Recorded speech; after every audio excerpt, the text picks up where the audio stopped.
Evening all, welcome to the Pyramid Podcast, where three lads discuss all things the English football pyramid.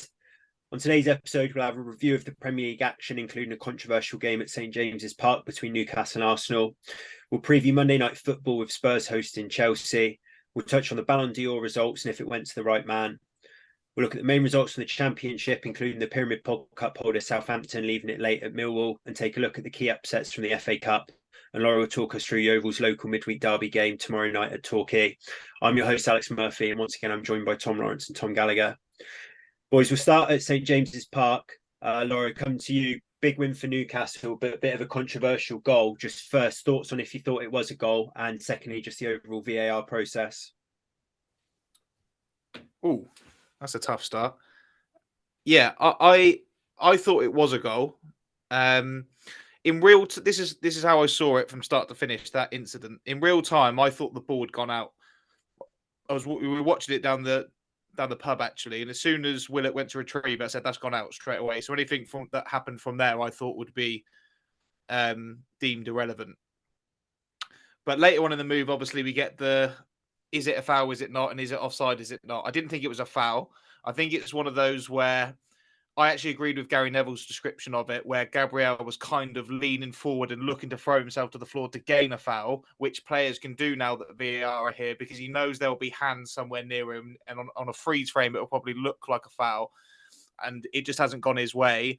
And then I didn't think it was offside, A, because you can't really see where the ball comes off of the man, and B, I think the ball was rolling backwards anyway. So I don't think it was offside, and I don't think it was a foul. I did personally, from the naked eye, think it went out. However, if VAR have looked at it and they can't tell us 100% that it did go out, I think they did the right thing in staying with their on-field decision, which was obviously that it stayed in. So I thought there were three incidents there that obviously all were kind of 50-50, but they didn't find enough reason to overturn any of them. So I think they did the right thing, letting it stand, because I think we give VAR enough stick for looking for reasons to rule out goals. And on this occasion, they didn't. There were three incidences where they probably could have easily done it, and they didn't. And that's probably where quite a lot of Arteta's frustration came from, which I know we'll come on to later. In terms of the game itself, I think it's a big pat on the back for Eddie Howe, because that's two games this week against Man United and Arsenal where he hasn't had a full fettle. He hasn't had a full tank of gas, if you like. They're still missing Sven Botman, no Tonali, no Isaac. Harvey Barnes is injured as well, and they're still getting these results against big sides. So we're quite quick to say on here that Eddie Howe will probably be under pressure if he comes under a bad run of form, but it doesn't really happen under him because he's such a good manager. And the fact that they can make 3, 4, 5 changes to what was probably his ideal first 11 and still come out with 2 wins in a week over the likes of Man United and Arsenal says everything you need to know. So brilliant result for Newcastle. And my personal opinion is the goal should have stood, and that was nice to see. Tomo, bring you in. Just whether you agree with Loro on the goal there, but just then also some of the wider VAR decisions. So a couple of potential red card incidents in the game as well. Yeah, so I'm pretty on board with Loro, to be honest. I do think the goal should have stood. I think for me, it wasn't an offside, and they said that they had no proof to say it was offside, so they couldn't give it. And the same with when the ball goes out of play, they didn't have enough evidence to show that it did go out of play, so you can't then give it. And then the only one for me that was 50-50 was the foul.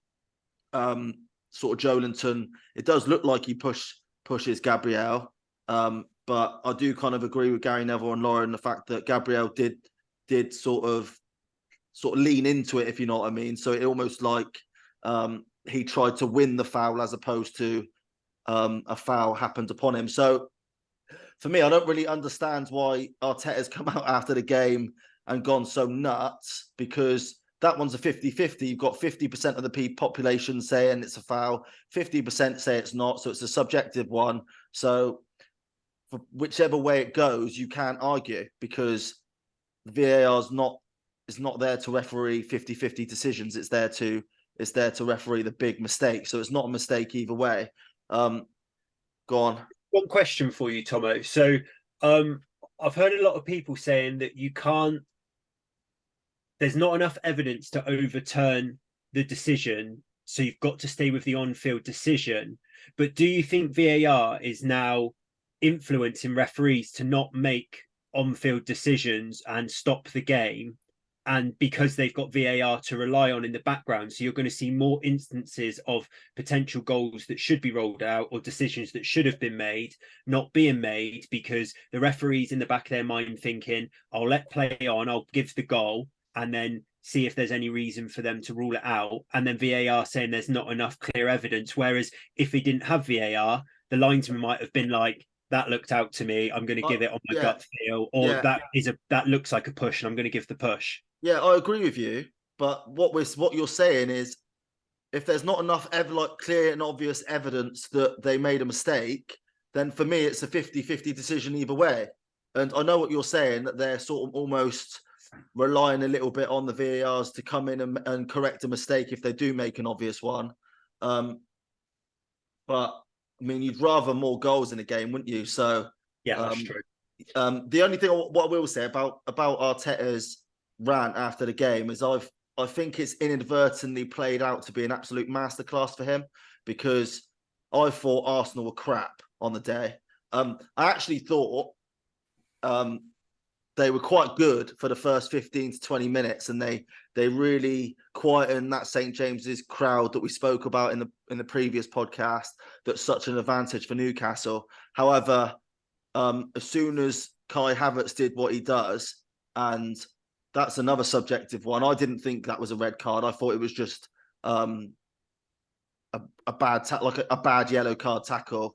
And as soon as that happens, that reminded me a little bit of the Granit Xhaka, Trent Alexander falling out last year at Anfield, where Arsenal was sort of controlling the game, and then they sort of lose their heads for a split second, and it gets the crowd going, and it gets the other team going, and then from that point on, I thought Newcastle did a great job. I think Eddie Howe's turned Newcastle into sort of Atletico Madrid 2.0, which is a far cry from his Bournemouth days, where he's like beautiful football, but potentially didn't have the sort of the backbone to get things done. Whereas this Newcastle team seemed like the complete opposite to that.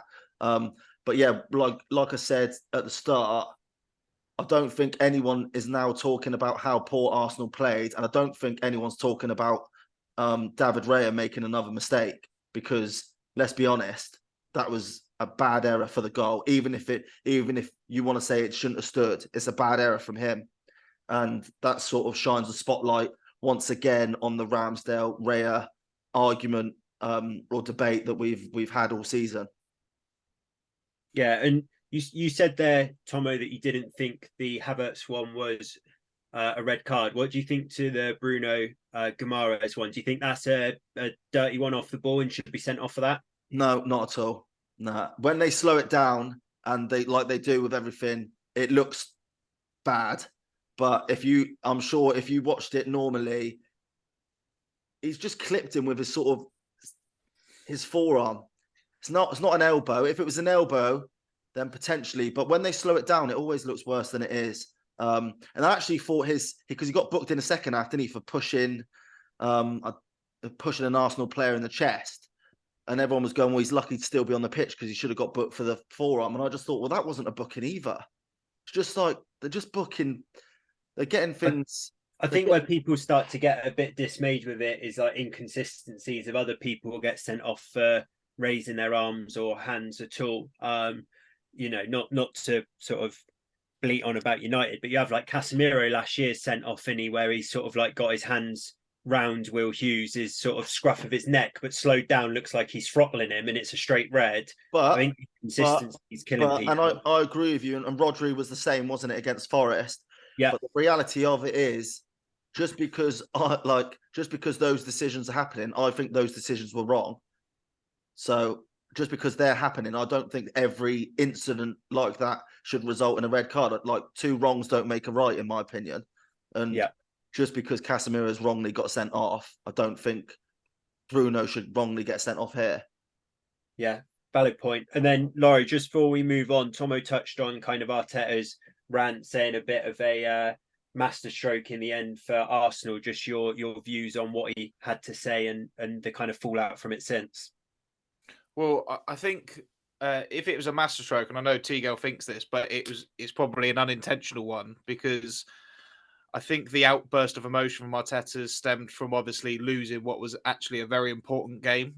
And you're right, no one is speaking about it, but the game turned out to be more of a game of attrition rather than a game of quality, if you like. And Arsenal probably a season and a half and before, you'd expect them to lose that game every day of the week. The problem is, over the last 18 months or so under Arteta, we've become accustomed to them actually coming away with something from those types of games, and it didn't happen. And I said last week on the pod that this would be quite a good measure as to where they are in terms of proper title credentials. Not saying they're out of it because they've lost, but I think Arteta knows that was quite a bad one. Okay, they didn't have Jesus and they didn't have Odegaard, but Newcastle had probably more injuries and absentees than they did, and that's just spilled over into a massive head loss that's been doubled down on by the club. But for me, ironically, I think that's probably the best use of VAR I've seen this season.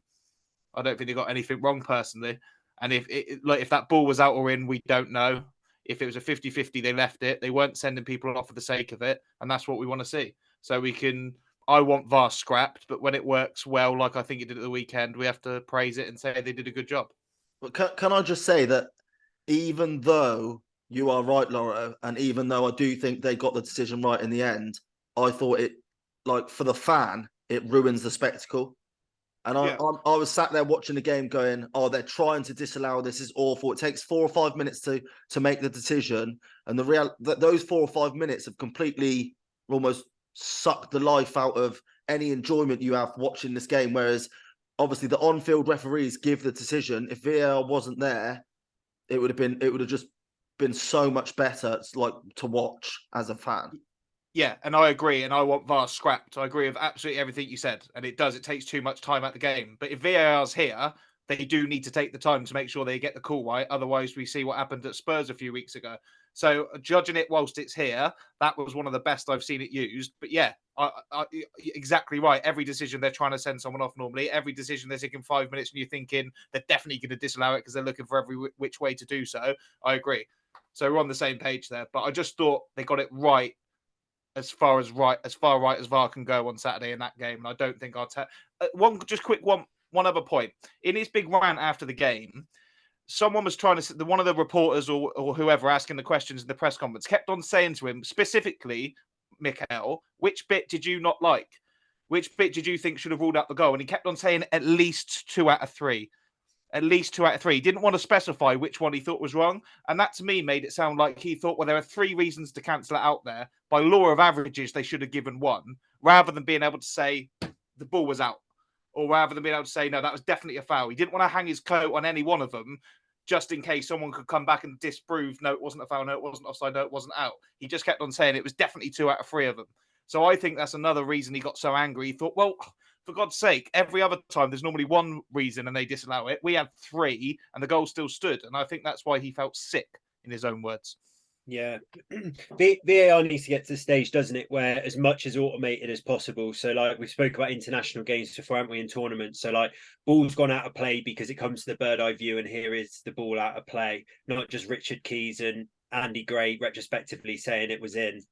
And then offside, again, automated. You have the cartoon with the line and then it shows the body part that's through it. It's like VAR needs to be kind of fouls, doesn't it? That needs to be the decisions that they're there to make. You've got to get automated if the technology exists. In the biggest league in the world, with the biggest budget, with the biggest players, that needs to come in really fast if VAR is to continue.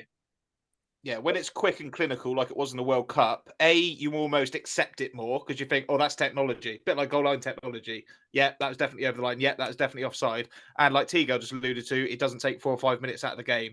It's either offside or it's not. So the more they can do that, the better it's going to be. And it sounds like VAR's not going anywhere. So we need to move towards that as quickly as possible.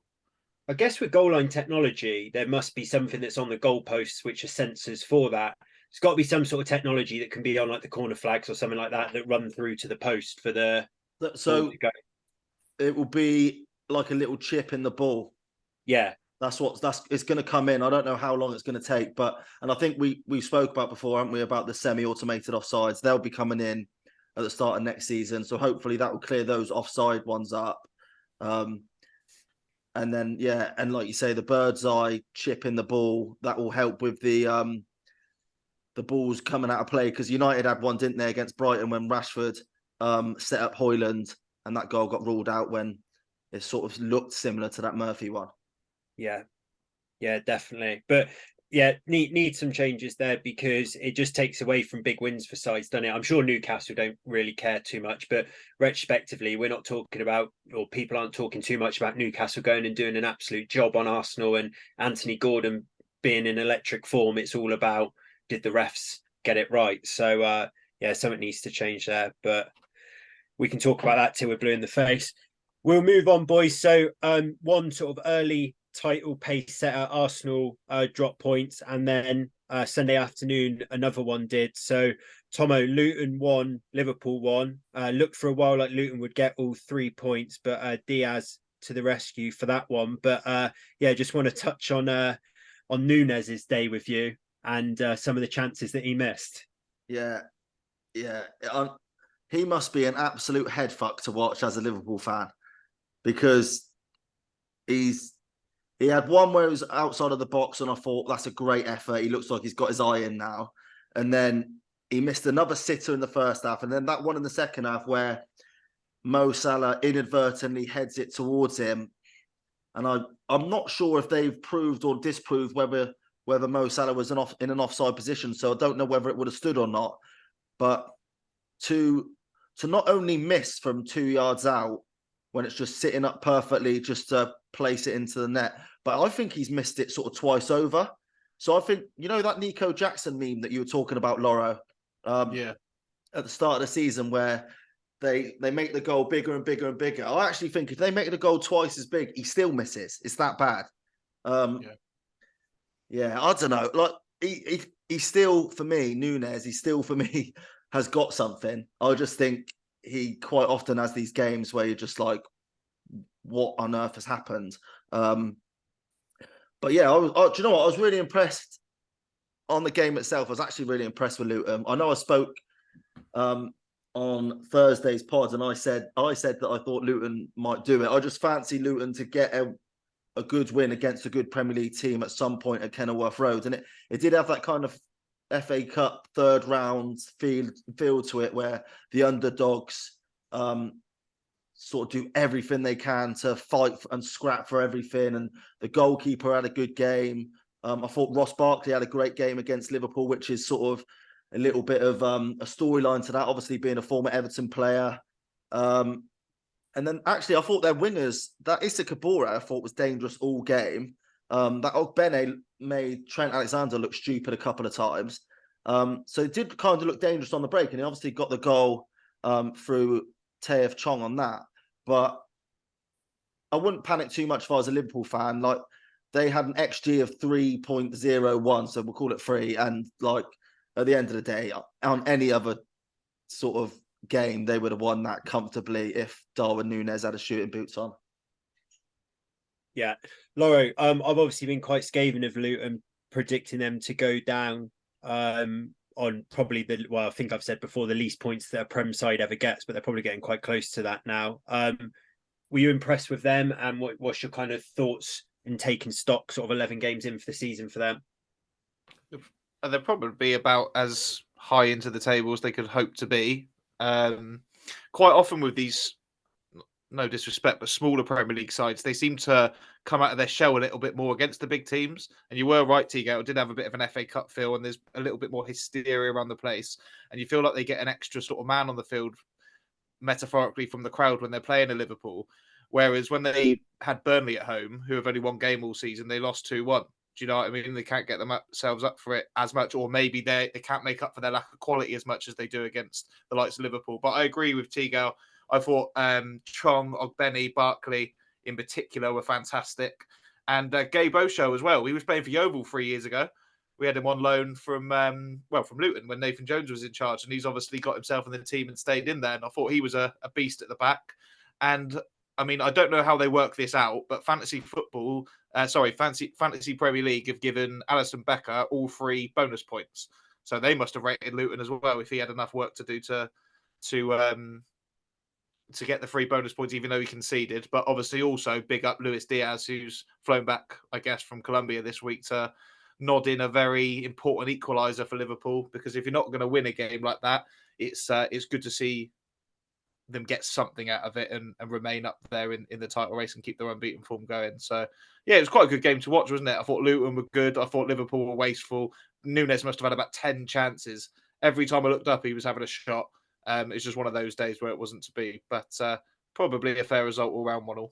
Murph, can I just quickly say on Luton's goal as well, in the spirit of slagging off VAR, like we will quite often tonight.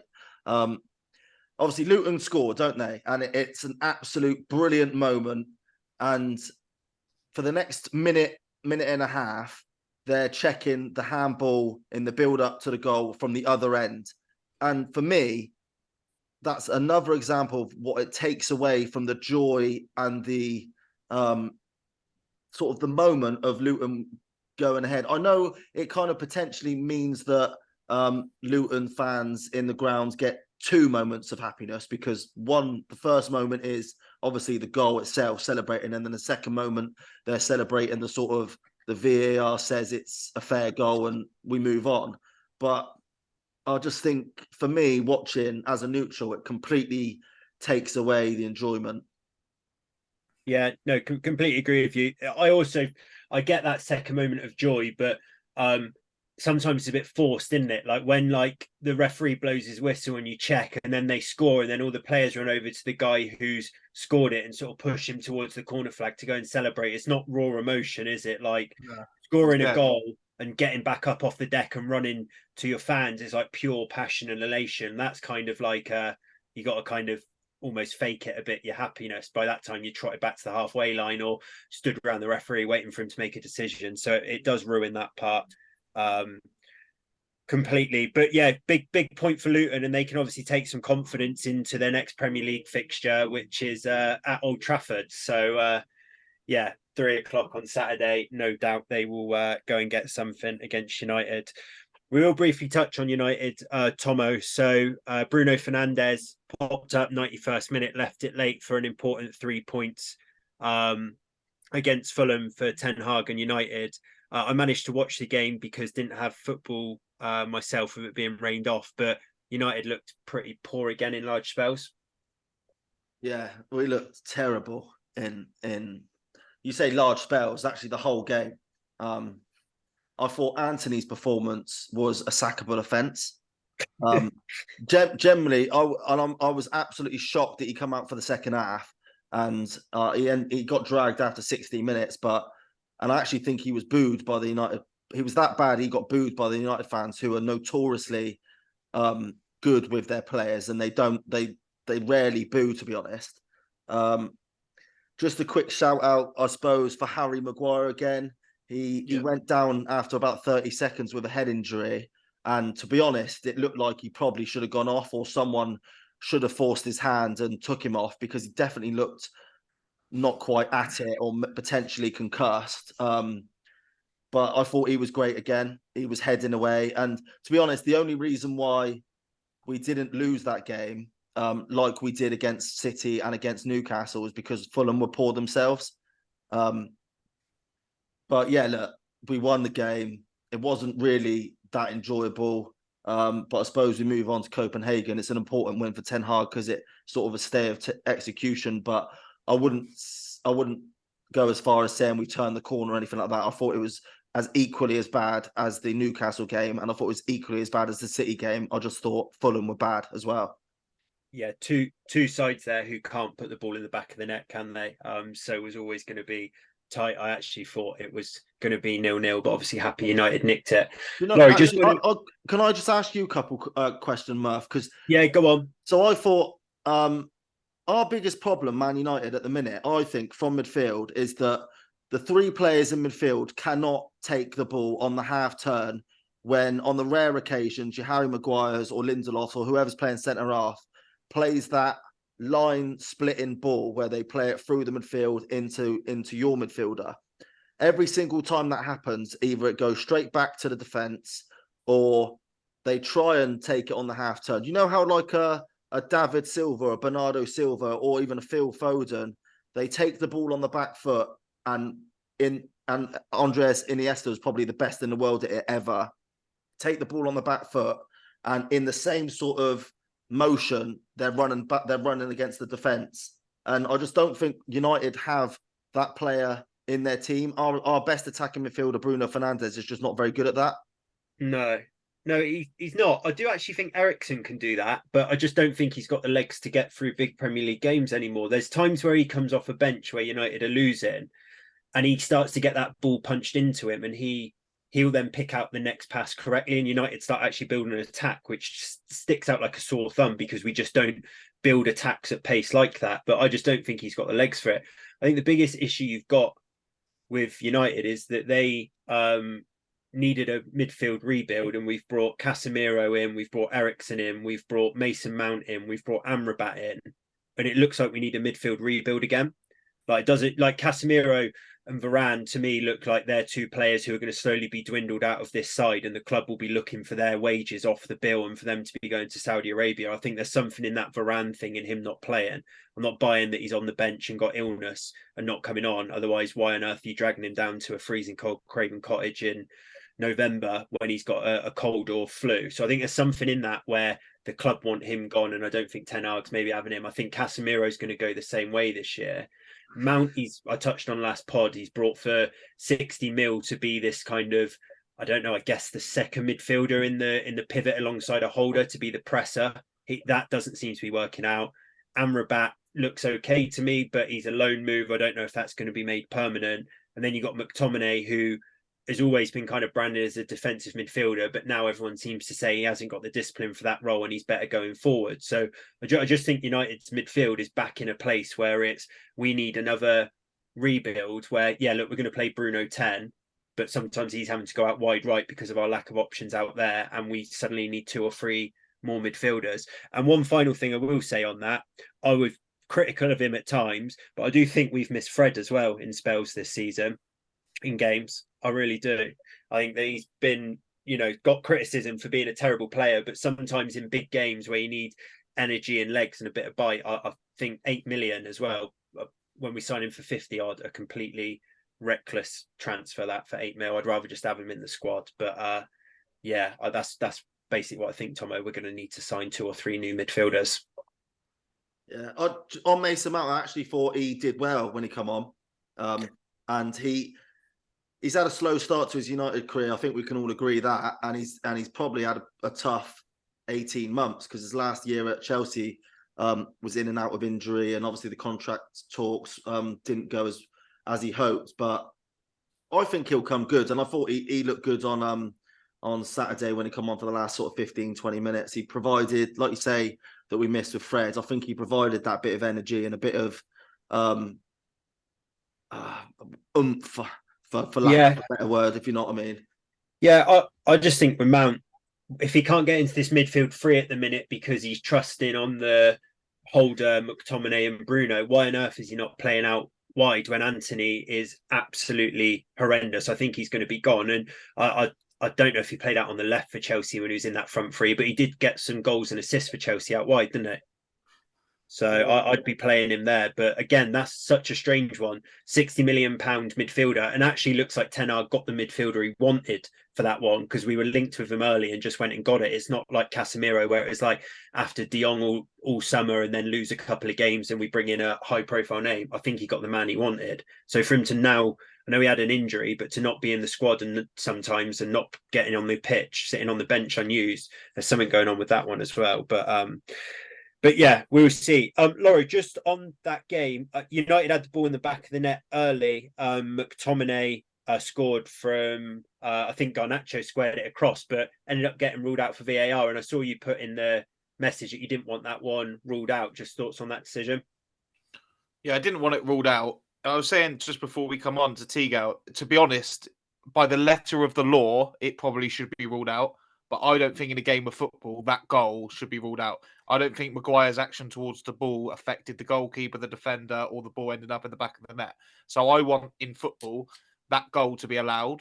But once it goes to VAR, they probably have to rule it out, because by the letter of the law, if someone makes an action towards the ball, it should be. So it's not really the decision I've got a problem with there. It's more the rule itself.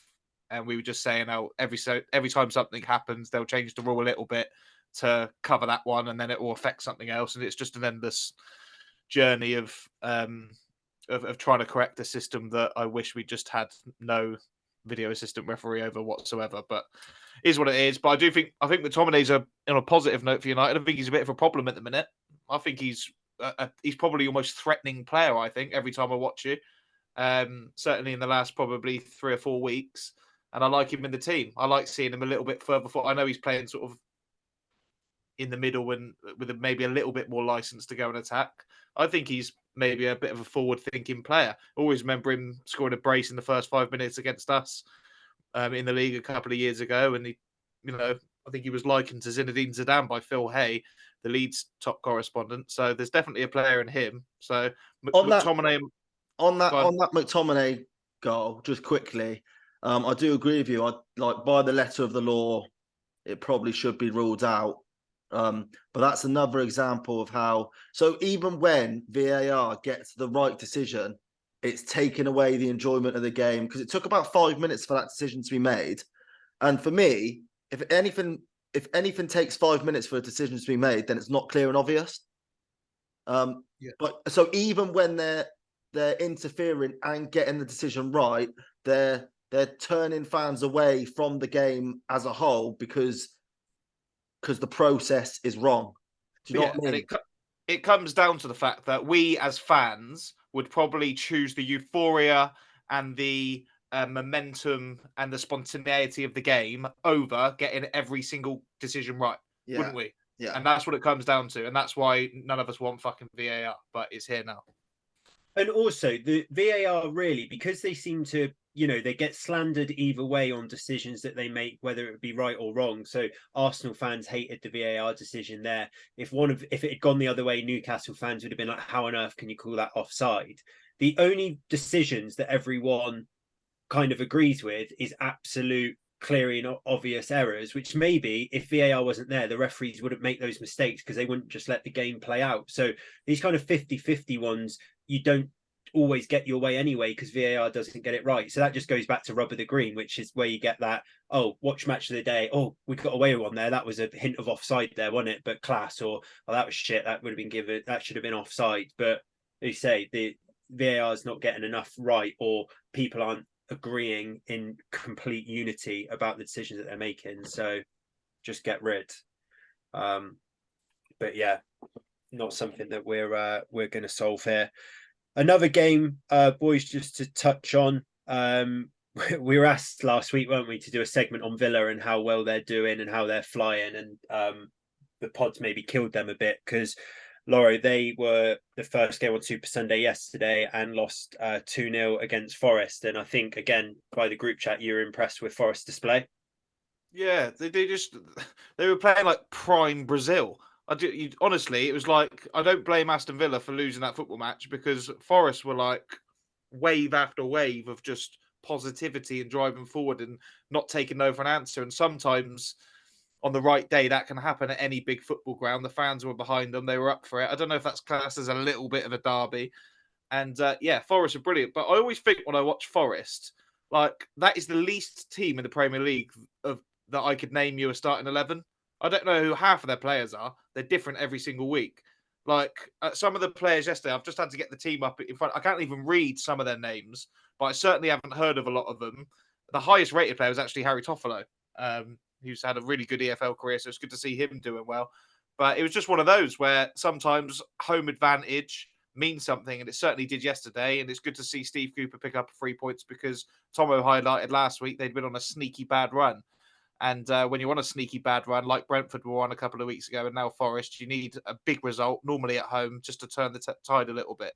So good 3 points for them. And for Villa, it's just one of those. And that's why they're not title contenders. They're doing everything they can to stay a European team and maybe get into the Champions League. That's their level, and that's fine. Forest's first win since the start of September coincides with Owanyi's first start for over 4 weeks. And has he been out injured or just? He's been out injured. Yeah. And he come off, didn't he? I think after 60 minutes this game, because obviously he's not fully fit. But Such a handful. Yeah, and it goes to show that when you've got your best striker on the pitch, everyone looks better, don't they? And what I will say, because obviously we're going to touch on the Ballon d'Or in a minute, the best goalkeeper in the world in Emi Martinez had an absolute stinker, didn't he, for that second goal? Because it was nice to see.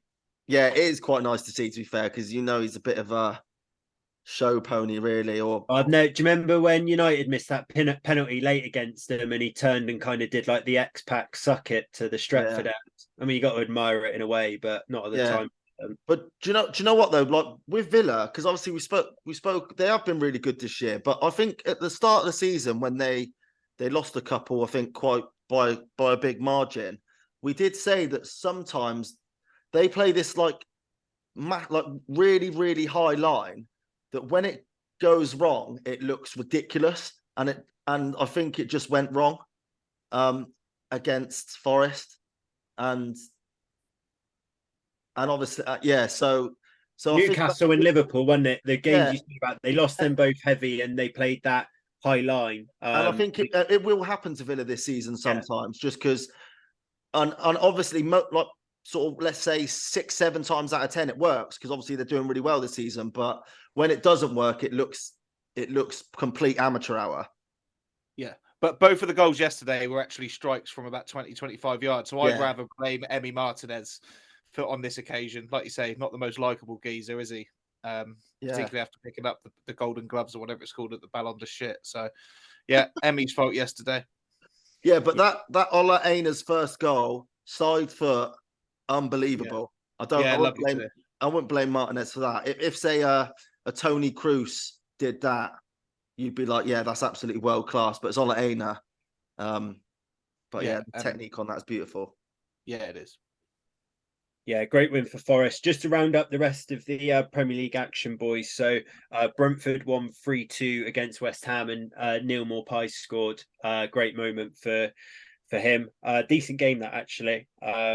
Burnley lost again, 2-0 at home to Palace. I know I watched Match Today. Roy Hodgson said afterwards he was kind of taking that as a lucky win for Palace, and Burnley looked good in spells, and that scoreline flattered them. But regardless, he's walked away with 3 points, a bit smug there, Roy, saying that it's almost been a bit like old man in Vinny Kompany. Yeah, patronising, I thought. Yeah. I thought that was really patronising. I thought if I was Vinny Kompany, I'd be thinking, fucking hell, that is the last thing I want to hear. Normally it's like sort of getting one up on each other. This is just Roy going, oh yeah, Burnley were really good and they'll pick up loads of points if they keep playing like that. Well, in a similar vein, Pep Guardiola said that he was really impressed with how brave Bournemouth were on the ball when they were losing 3-0. Nice.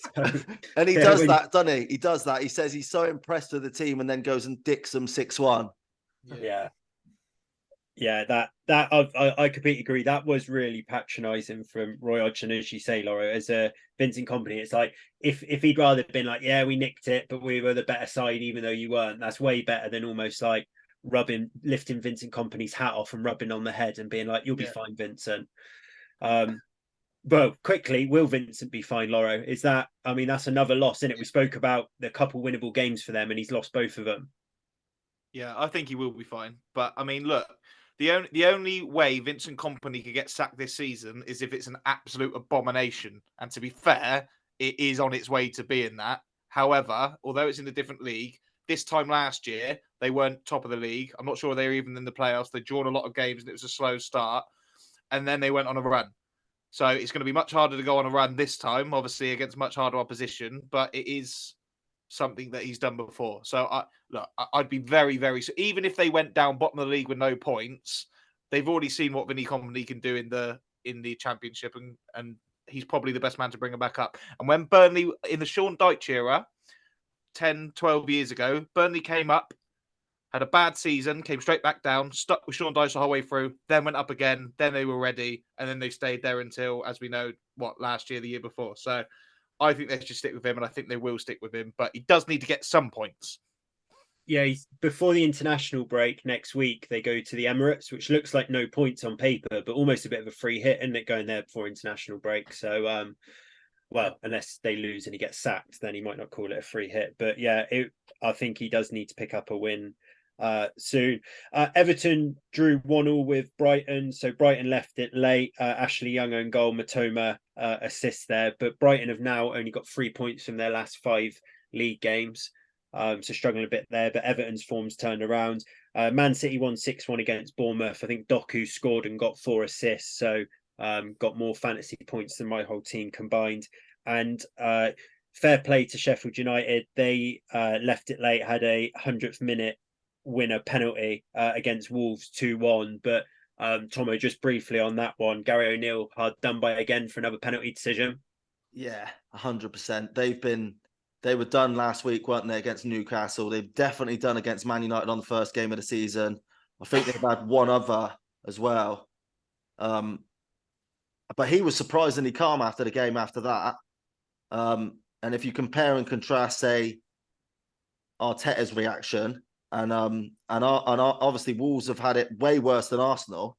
But yeah, absolute howling decision, but it is what it is. Actually, on that point, Tomo, about him being quite calm, I know he's almost playing that sort of like, I'm completely exasperated, I don't know what else to say, what's the point in wasting my breath on it? Well, Klopp asked for the game to be replayed against Tottenham. He's not doing that because he's going to get a replay. He wants to get rub of the green on future 50-50 decisions.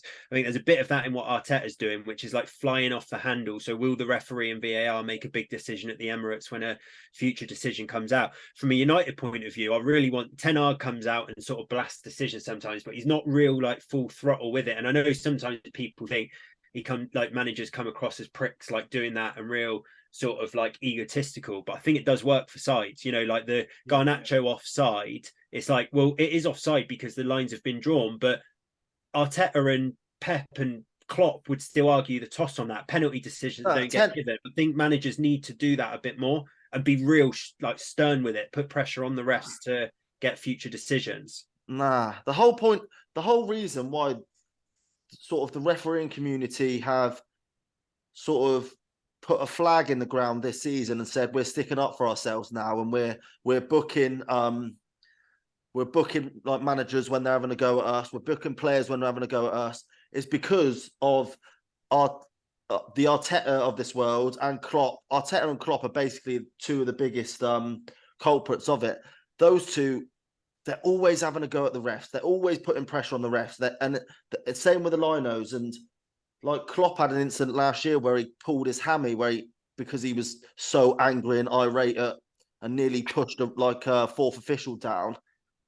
I don't think you're right there. I think for the betterment of the game, actually, I think the managers need to take a look at the betterment of the game completely, but that's not what managers do. These guys are elite winners. Klopp's not thinking about, the beautiful game, this is how it should be, we should respect officials like rugby. Like, yeah, that's probably where the game needs to be, but I'm talking about getting results, getting hard decisions at the moment. I actually agree with you there, Murph. And like you say, Tigo, you don't want it for the betterment of the game, but those winning managers are going to do it. And you alluded to the couple that have gone against Wolves this season. There was the one at Man United, but there was the one against Newcastle last week, wasn't there? Where Chan was adjudged to have taken out Wilson maybe in the penalty box. This was almost exactly the same type of decision. Gary O'Neill didn't go off the handle. He's very calm about it, and it's given against him again. That's 2 in 2 weeks. We're actually seeing consistency with that one, but both of them have gone against Wolves and Gary O'Neill. So a little bit unlucky. But if he comes out last week and says it feels sick, and Wolves put a statement out after the game, do they think twice about overturning that one against Sheffield United yesterday? Maybe. Food for thought. It is food for thought. Lauro, and then that's the Prem wrapped up. But tonight we got Monday Night Football, a game that's over the years been a tasty game, Spurs versus Chelsea. Just want to come to you for initial thoughts on who's going to win that in a game that Paul Merson just can't see past Chelsea in. Sorry? Yes, you've heard that right. Paul Merson has said that he cannot see past Chelsea winning that game. He just can't see how Spurs go and get something. To be fair, he's a Chelsea fan, and Chelsea fans call White Hart Lane 3 Points Lane, don't they? So yeah, no. Mercer's a wind up. I'll text him after this. I think he's wrong. I'm the complete opposite to that. I can't see past a Spurs win. But analysis wise, everything we've said before. Spurs free flowing, brilliant football team. Everyone's enjoying it. Chelsea can't score a goal. And I think it will be 3-point lane tonight, but for the home side. Tomo? Yeah, nothing to add. Completely agree. Just in defence of, well, not even defence of Merson, I'm going to slate him again. The reason that he said that he couldn't see Spurs getting a result there is that Chelsea are good against sides that come out and attack, like Blackburn did in the week in the in the Carabao Cup. So yeah, some thoughts gone into it from Merce at least, but yeah, I'll go full house. Spurs win, quite comfortable. Just to a little look ahead, boys. Won't go into any depth for any of the games, but European football back this week. Newcastle go to Dortmund. Man City host Young Boys. Arsenal host Seville. United go to Copenhagen. Brighton go to Ajax. Liverpool go to Toulouse. West Ham host Olympiacos, and Villa host AZ Alkmaar. So yeah, on Thursday we will react to the Champions League fixture results, and hopefully English sides have done well. Just briefly before we move on to Championship, want to touch on the Ballon d'Or. Tomo, I think, is it the 8th one that Messi's won now? Just want to get your thoughts on that as a result, but then also what your thoughts are just on Ballon d'Or as a whole, and then obviously bring Loro in. I don't mind Messi getting a Ballon d'Or, to be honest. I think if the World Cup had happened in the summer instead of the winter, I think there'd be no gripes and no arguments. But because it happened 10 months ago, everyone's almost forgot how brilliant Messi was at the World Cup and how instrumental he was at obviously leading Argentina to that World Cup title. But I can also see an argument for Haaland winning it because he was so good in that Man City treble winning team. So look, probably two people deserve to win it, but I wouldn't argue too much that Messi won it. On the Ballon d'Or itself, I think it's an absolute joke. The ceremony takes about 4 hours too long. They've got influences knocking about, taking the piss out of players. That I show speed is I show shit, basically. Yeah. Like I'm only 32, and I've grown up with social media, but I'm just too old for that sort of stuff to find it remotely funny. I feel like I'm like 32 going on 82 when I'm talking about stuff like that. But yeah, but I'm not, to be honest, I don't really have that too strong sort of feelings either way. Like, it is what it is. It's important to some people. It's not important to others. Yeah, but I can't argue that Messi won. Loro, Tomo just said there about obviously doesn't seem to be too important to fans. Like, what do you think it's like for a player? Do you think like Haaland's been absolutely gutted or fuming off the back of not getting it, or do you not think it's that deep for them? I don't know about Haaland because he's a robot. I don't think he feels anything, but I'd be fucking fuming because I think in the player community, that's probably I don't give a shit about the Ballon d'Or, but for a player and for something that's been so dominated by Ronaldo and Messi for the last 15 years or whatever, I think it's quite a big award. And Messi winning it off the back of Argentina's World Cup campaign, in which they won 4 games, drew twice, and lost to Saudi Arabia. For that to be deemed successful enough to put Messi at the pinnacle over Haaland, who won the treble and must have broken all sorts of goal scoring records, I think is a little bit of a disgrace. And I'll leave it there. Yeah, nothing else to add from me either. I'm not a particular fan of it as a award. I don't really get the build up and hype to it either. The only thing I will say is in England, we don't sort of see the Ballon d'Or as important at all. But in France, where it was spawned, and in Spain, and you listen to like Benzema talking last year about it, like it's the most important thing in the eyes of the players, I think. But as an Englishman and an English fan, it doesn't matter one jot. But I think on the continent, it does. I get it in France. I think it's become so big in Spain because it's been like the coin for Messi versus Ronaldo, isn't it? Like the ultimate kind of, you can go on certain stats on goals and general what people's opinions are, but the Ballon d'Or has been kind of the Messi's got that on him. So maybe you're right, Tomo, that people in the Spanish league then see it as the ultimate award to be named in the same breath as those two. But Yeah, I just think it's a bit of a nonsense, really. And Tomo, your point around some of the kind of influencers and things like that are being brought into those sort of awards and playing a part in it just kind of makes it a complete clown event, doesn't it? But anyway, boys, we'll move on to the championship action. We'll start with the Pyramid Pod Cup. So Saints scored in the 90 plus third minute to win at Millwall. Ryan Fraser popping up for them. And I think most of their celebrations were about retaining the cup, which they would have done anyway with a draw. But you could see the real elation in their faces for that. Another loss for Millwall. And Tom, I think a bit of like news that's broken in the last hour. They've announced a new manager. Yeah, they've hired someone who I've never heard of before.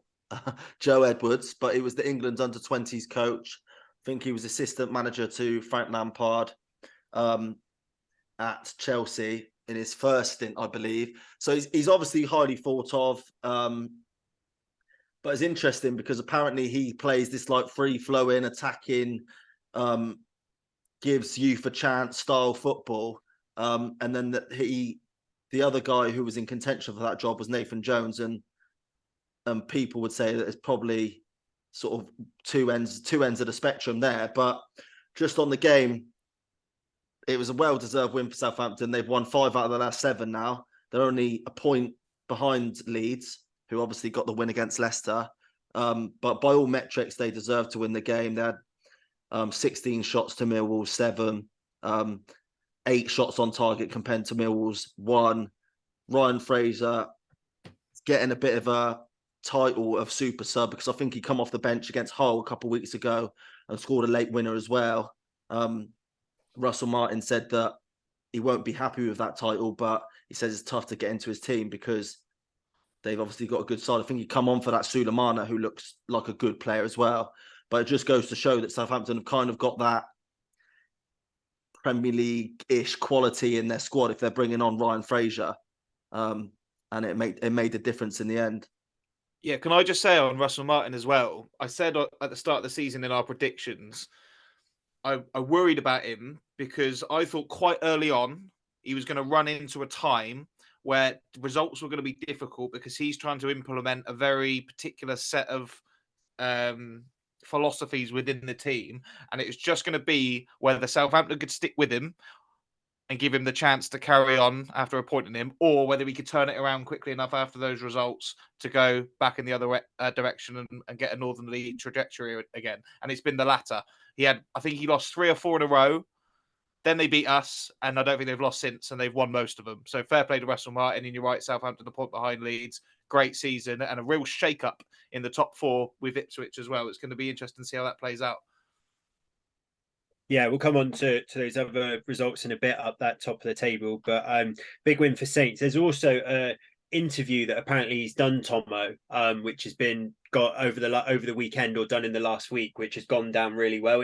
It's with the Times, so it's behind a paywall, so I need to try and get hold of it. But apparently he speaks really like candidly and openly about some stuff that happened in his childhood with his parents and gambling addiction and things like that. And apparently he comes across really, really well, Russell Martin. So sometimes going and being like sort of open and honest like that sometimes gets people behind you a bit. So that might be a bit of a masterstroke for Southampton and people getting behind him and the team. So yeah, West Brom up next for them.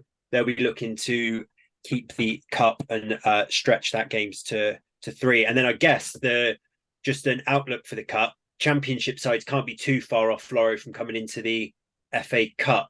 Will that be round 3 that they'll come in with the Prem side? So you might see the cup jump about the league. Round 3 is normally the weekends directly after New Year. So we've got round 2 is early December, and then round 3 early Jan. Yeah, happy days. So we'll have to, whichever championship side's got it, then we will have to see who they get in the FA Cup for potential that jumping around the leagues. So other results from the championship. So we'll come on to Ipswich that Loro mentioned, who dropped points up the top. But another side that dropped points up the top were Leicester. Lost 1-0 at home to Leeds. I think we all watched it. Laura, I'll come to you for insight on it, but I must say, highly impressed with Leeds and the shift they put in at Leicester. The best implementation of a game plan I have ever seen in my life, bar none.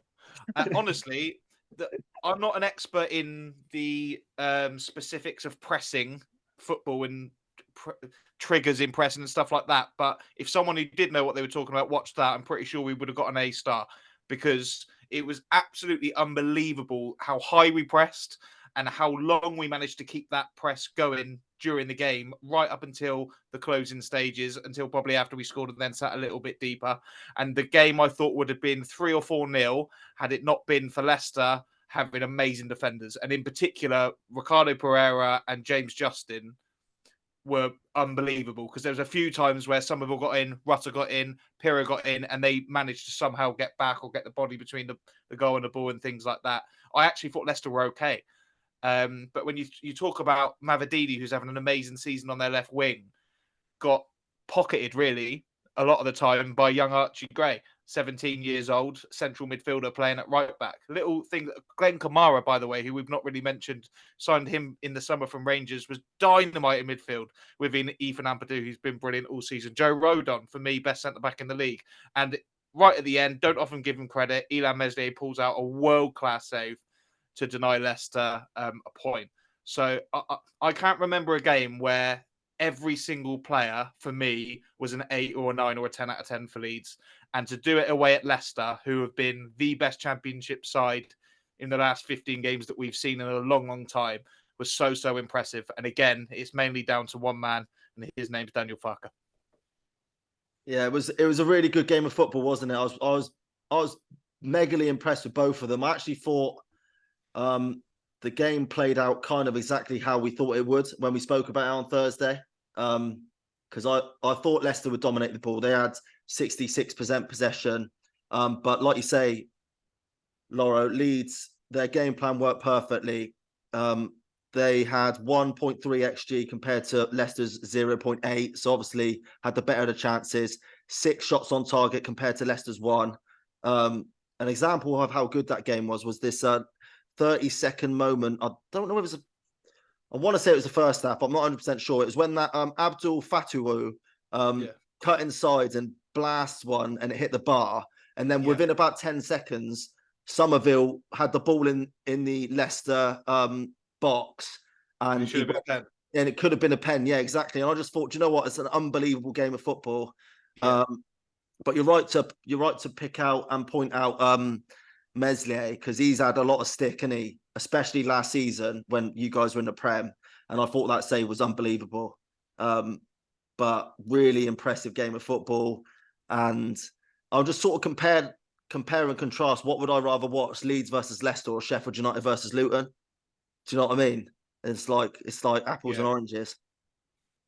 Yeah, those championship games, they're just amazing. EFL televised games often are, like, cameras there, goals, corners, cards, and obviously you know what the playoff season's like when you get to that. So you just enjoy watching games like that, don't you, over a bit of a dead, cagey Prem game. But yeah, great result for Leeds. We spoke about, didn't we, their need for that little point gap that was forming to just be eroded a little bit, and hopefully a little chink in Leicester's armour and maybe a drop in confidence and form for them just to open that sort of title race back up. The other side who were in the early lead in the title was Ipswich, and I think Laura and I were both stunned, Tomo, when you picked Rooney's Birmingham to beat them at 3-1 in the treble. But for a very long time, looked like Birmingham were going to get it done, 2-0 up, but a couple of late goals from, I think, Harness at Ipswich, and they drew 2-2. Yeah, I just thought I've been listening to and reading some of Rooney's comments after the game, and I think he's gradually been getting more and more impressed with them. And they made a flying start to that game, and that Bakuna, who returned to the starting lineup, looked dangerous. When you watch the highlights, he was involved in absolutely everything that Birmingham did. And they obviously got the goals. Jay Stansfield, good turn, good strike, and obviously we've got a bit of an affinity with him because obviously he's the son of Adam Stansfield, who is the former Yeovil striker who sadly I think passed away at a really young age.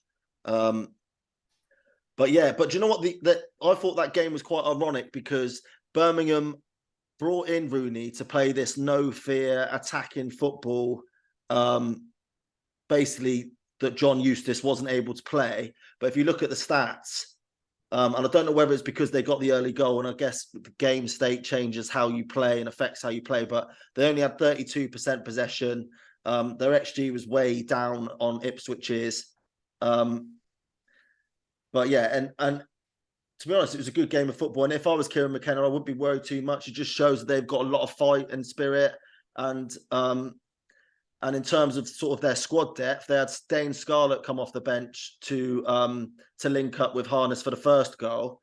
And obviously Harness, who come off the bench, scored both goals. So, yeah, positive point, I'd say, all round. Yeah, I agree with that. You touched on it then. I thought that was a really good point for Ipswich, because when you're up there and you want to win every week, if you find yourself 2 goals down away from home, just do everything you can to come away with something, and then you can build on it at home next week. And that's a sign of a really good team. It's all right blowing teams away and scoring loads every week, but with, I think, 12 minutes to go, 2-0 down to come from behind and salvage something. The Ipswich end were pure limbs, and it was good to see. And yeah, another feather in the cap of Kieran McKenna, who's doing a wonderful job and making it hell of a spicy at the top of that league. It's just on your point, Tomo, about Rooney brought in to play this attacking football, and we touched on earlier in the pod about another manager to play that kind of brand of football. I think it might have been Russell Martin we said about, or someone like that. But I don't know if I know you two both listen to TalkSport. Have you heard anything on John Terry about his management interviews that he's been having? It was on White and Jordan. And basically, John Terry was saying that he's interviewed for like Premier League clubs, he's interviewed for Championship clubs, and then he went to 2 League One clubs and had interviews. And he said that one of the interviews he had, like he was sat at the other side of the table, and the chairman was like, "Oh, we want to play like Man City." And it's like everyone now has this thing, don't they, about their style of play, about like playing out from the back and this attacking, free flowing football. And things like that. And it's scary how often you now see sides who just think that that's the right thing to do, playing out from the back, get caught in possession by their keeper or their midfielder that's not comfortable with his back to goal, who's meant to turn on it, just having it pumped into his feet and losing it. And yeah, I think John Terry said he was sat there a bit like, knows that he's ready for an opportunity in League One, but sat there with a chairman saying to him, "Oh yeah, we want to play like Man City." And it's just not that viable. So sometimes it doesn't need to be attacking front foot football, does it, to get results? And obviously you want to be attacking in on the front foot. You know, you're not getting anything from that.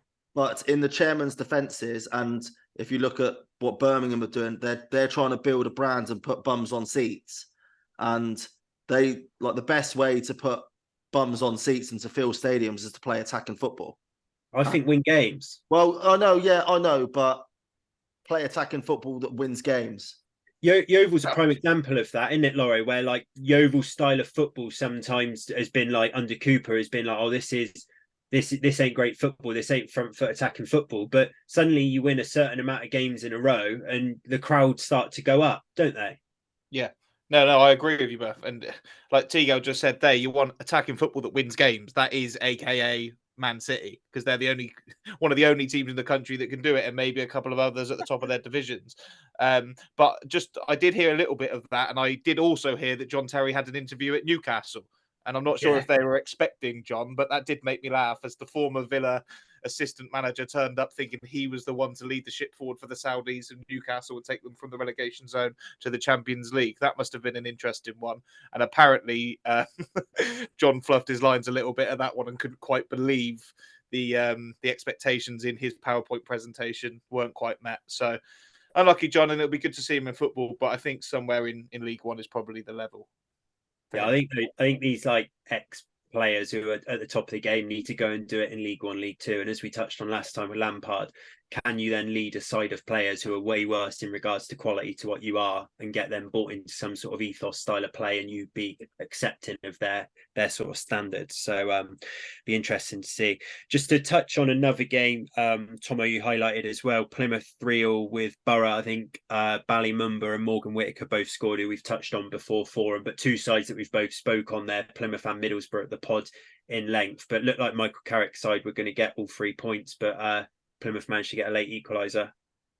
Yeah, a bit of a mad game, really. Borough went 1-0 up, then 2-1 down, then 3-2 up again, and then they were obviously pegged back at the end, thanks to I would call it a bit of a lucky equaliser I think it's Forrest Whitaker, Morgan Whitaker. I think Forrest Whitaker's the Oscar-winning actor, isn't he? Not Morgan.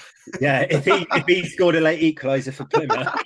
Yeah. Forrest Whitaker's good in the air by all accounts. Yeah, Morgan Whitaker sort of curled in this left-footed cross come shot, free kick, and it sort of went in after everyone left it. But yeah, when you look at the stats of that game, Middlesbrough and the highlights, Middlesbrough should have won. Really, they had an XG of 3.3 compared to Plymouth's 1.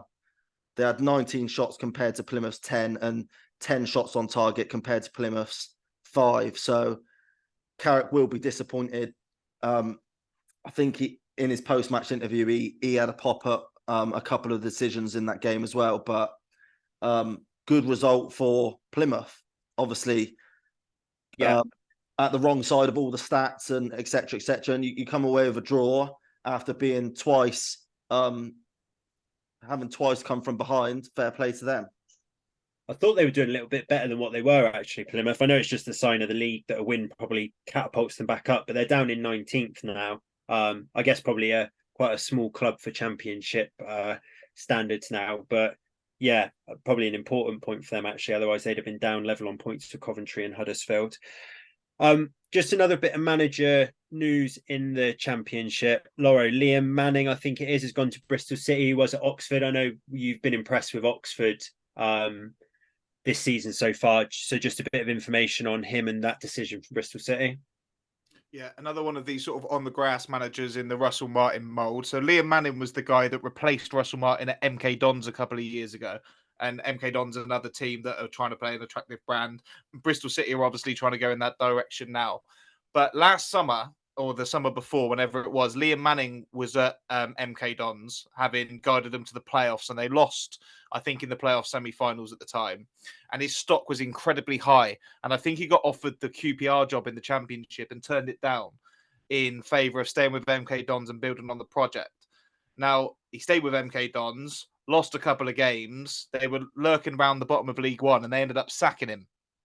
So fast forward a year, he's taken over Oxford. He's kept them up last year.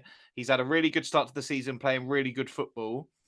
And now fans are coming out and saying, why would Liam Manning leave Oxford to go to Bristol City when he's got them playing such good football and he might get them promoted? Well, the answer to that is probably that Liam Manning tried to be loyal to MK Dons before, and at the first sign of a bad run of form, they got rid of him when his stock was high, and he could have been going to QPR in the summer. So this time he's probably thinking, I've got a Championship gig here at Bristol City, which is a big club. The stadium's really, really nice. I've spoken about that before. It's geared up for the Premier League. And he's probably thinking to himself, I've got a better chance of going on and achieving probably my ambition with Bristol City than I have with Oxford, where there's probably some sort of ceiling. So I don't blame him for going. But managerial-wise, he's a little bit of a Russell Martin type, likes playing possession-based football, and he's very much a coach rather than a manager. And on that as well, Bristol City are 11th, right? They're 4 points off the playoff. So if he backs himself, which obviously he does with how he's been doing at Oxford, he might be thinking, I could be a Prem manager next season. Exactly. The games that they've lost 3 of their last 6, but they've also won 3 of their last 6. And the games they lost were against Cardiff in a derby game where Cardiff are doing well, 1-0 to Ipswich, who are right near the top, and 2-1 against Leeds. So, no disgrace in any of those results, really. And it makes you wonder, Murph, doesn't it? Being 4 points off the playoffs in 11th place, Bristol City, why on earth are they sacking Nigel Pearson? Yeah. But there we go. And when they did that, and then you saw, I think, Frank Lampard linked with it, you kind of wondered if it was a similar decision to that Birmingham one, where it's the like, get a big. I know Nigel Pearson's a really experienced manager, but Lampard being a big kind of name. But now they've gone and got someone from League One. Looks like, I'm sure he's a great manager, and I'm sure he's got a real high ceiling of where he can go to. But Nigel Pearson not even doing that bad a job, and they went and got all 3 against Sheffield Wednesday, and suddenly things look rosy again. So odd decision. Just for not on the Championship, boys, but another piece of managerial news I've seen as well, Lauro. Graham Alexander's gone to Bradford. So he was ex-Salford, wasn't he? And then he was at MK Dons this season. He's just been sacked. I think probably the complete opposite to what we've just spoken about. MK Dons are one of those teams that want to play. They're probably interviewing their managers, going, "We want to play like Man City." And Graham Alexander is much more of your pragmatic mold of manager, not to sort of bullpenning with Sam Allardyce and Neil Warnock, but of that kind of degree. And I think he'll probably suit Bradford a little bit more. One of these northern clubs that will probably be happy with winning rather than playing whatever the latest brand of football is at the time. So I think that's the better fit for him. But obviously relieved of his duties at Salford, relieved of his duties quite early at MK Dons. He's due a big one. So if he's got the Bradford job, I think that's a good job for him, but one he needs to perform in now. Yeah, and they host Barrow at the weekend, and I sorry, I can't remember where it is, but I've just seen that their manager at Barrow is being linked with somewhere as well for a manager job. Yeah, well, he's really good. Pete Wild at Barrow was at Halifax before, and he did an absolutely fantastic job. And taking over at Barrow, and they're one of those clubs that you look at and you think, how on earth are they doing anything in League Two? And how on earth did they win the National League a couple of years ago as well? Because before that, you'd have seen them as like a Tin Port Sunday Team League. But obviously, if you do a good job at these smaller clubs, then you can work your way up the leagues, and maybe that's something John Terry can look to do rather than going in at Newcastle. Indeed.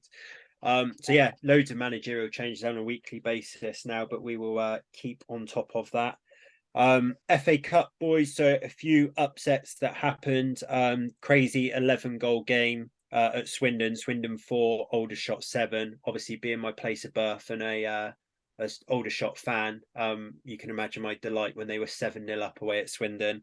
But yeah, great result for them. Laura, a game we touched on before very briefly was Chesterfield on the last pod, was Chesterfield versus Portsmouth, top of National League versus top of League One. And Chesterfield came out on top. I didn't get to watch the game. Did Portsmouth rest players? Did Chesterfield nick a win? What was the game like? I thought Chesterfield could have won it 3 or 4-0. And no, I don't think they did. I don't know what Portsmouth's best starting 11 is, but they're Colby Bishop up front. Most of the players that were playing are ones that you hear of week in, week out for Portsmouth. I think they played the best team. And they were just, Portsmouth hadn't lost a game since March, by the way. And they've gone to Chet, and the first one is against National League Chesterfield, who are 2 leagues below. So, do you know what's mental about that Portsmouth? They're like you say, they're top of League One, cruising, obviously seem to win every week. But I was listening to, it might have been TalkSport or Radio 5 Live, and the fans were calling in basically not happy because they keep going behind in games and then having to come back. And I think, was it last week or the week before, they went 2-0 down against Reading, ended up winning 3-2. And basically the fans are saying sooner or later you get found out. And clearly they got found out against Chesterfield, a team 2 divisions below. Yeah, obviously very, very harsh for a club that hasn't lost a game since March. Mental, it's mental. Maybe stemming from their manager, John Massinho, this is his first gig. He was a centre midfielder for Oxford last season and then randomly got the gig at Portsmouth. And I think probably a lot of them went in maybe with a little bit of a worried attitude, thinking, blimey, we've gone from like the Cowleys or whoever was there after them to John Massinho. What's going to happen here? But you can't really knock him being top of the league, can you? And if I was them, I wouldn't give a shit about the FA Cup. I just want to get to the Championship. Yeah, true. Yeah, true. And if the club's financially stable, you don't even really need that big glamorous tie either for the finances. So yeah, I think he'll probably go in on the players for losing to non-league opposition, but be thinking one less fixture to worry about, and let's get up to the Championship. Tomo, so Slough 1, Grimsby 1, 35-year-old player manager scored a free kick, and I just want to ask you a question. 35-year-old balding centre mid whipping in a free kick, does it give you any thoughts to get back out there? Yeah, I did. To be fair, that sounds a touch harsh on him, but I did see that he tweeted that out this morning, didn't he? Yeah. That he was balding. Yeah, great moment. I assumed, because he was player manager, that it was sort of late on in the game, but actually he started himself. So if he's starting himself and taking free kicks, he's definitely having himself, isn't he? But yeah, fair play. It was a great goal. Great. Are you talking about Scott Davies there? Yeah. The Slough player manager? Yeah. Yes, yeah. ex-Yeovil. For any of our YTFC fans that have got a beady eye, you may remember his 4-game stint back in 2010 on loan from Reading. I knew he'd go on to great things. Yeah, and player manager of Slough is that. But yeah, I think Grimsby scored late, didn't they? But yeah, replay for them. Good moment in the FA Cup. Another well, I guess it is an upset now with the league. Maybe not for Yeovil fans. Is Yeovil 3, Gateshead 2, and Laura, Yeovil were 3-0 up and in control of that game. So scoreline might flatter Gateshead a bit, but just another win for Yeovil and next round of the cup. Yeah, and I think this is the most bizarre thing that I can show you to illustrate how good Yeovil are at the moment. We're going into we've won the 10 previous before Saturday, going into Gateshead, a game that is probably winnable at home against a side who have lost their manager in a little bit of shit form. And what do Yeovil do? They drop or they rest our best player. How cocky is that? We're going in against Gateshead, who are a good side in the league above, and we've rested our best player in Jordan Young, and we're still 3-0 up after about 70 minutes. Just shows how good we are at the moment. Then they get a dodgy penalty, and then when one goes in the 90-something minute, a little bit of a scramble. But 3-2 flattered Gateshead. We deserved to win the game. I felt sorry for their fans that came down, and Yeovil won 11 in a row now. And tomorrow, go to Plainmoor, the home of Torquay United, who at the start of the season we thought would be our main challengers for the league. They probably still will be, but they are 7 points behind us and have played a game more at the moment. But I'm expecting a tricky fixture there. And I'm going. So looking forward to an even at the Seaside and hopefully a 12th win in a row. Yeah. Keepers. Well, we'll be back Thursday where you can tell us all about hopefully Yeovil winning again. And just on the FA Cup, just to round up, next round got Wrexham away, haven't we? Which last year would have been a league game, albeit two sides at different ends of the table. But Yeovil will go there probably now as seeing them as a bit of a glamour tie with their documentary and their fame and their players, and think that maybe they can go and spring a surprise up there as well. Yeah, well, since Ryan Reynolds and the other geezer took over, Yeovil were the only team to win at Wrexham in the league before they went up to League Two in 2 years. Josh Johnson scored a goal there. And before that, when we had Reece Murphy the first time, he scored a hat-trick up at the racecourse. So we've actually got some good memories, albeit not last year where they actually relegated us back in March or April, whenever it was. I'm expecting a decent game, though. I think, looking at Twitter, Wrexham fans think that's a bit of a walkover because they see us as a National League South team, which, of course, on paper we are. But we're playing like a top-end National League team. So I think it'll be a very, very good game. And quite an open one. You know what Wrexham are like? They like a 5-4, don't they? Or a game like that. And we've got lots of good attacking players, and it won't be an easy day for them. I'm hoping that's going to be on TV as well. I think it might be probably one of the biggest pools TV viewership-wise left in the competition at this stage. So, yeah, early December, that one. And looking forward to it. I think it's a good tie. And Tomo, where will your allegiance be, being a documentary fan of Wrexham, but a Glover at heart? You want the Glovers to win there? Yeah, the Teagow Derby. I thought you were gonna the name. Yeah, no, obviously, yeah, Glovers win. Yeah, and just a quick point that a complete alternative universe where Ryan Reynolds' counterpart owner Martin Hellier go against each other in a FA Cup game. Just crazy, but that'll be some glass of wine in the boardroom after, won't it? It really will. So yeah, boys, that's all we got time for today. We'll obviously be back on Thursday. We'll have a look at the Champions League games, maybe preview a bit of the Europa action and also the weekend action coming up. But a pleasure as always, and have a great week. Cheers, boys. Cheers, boys.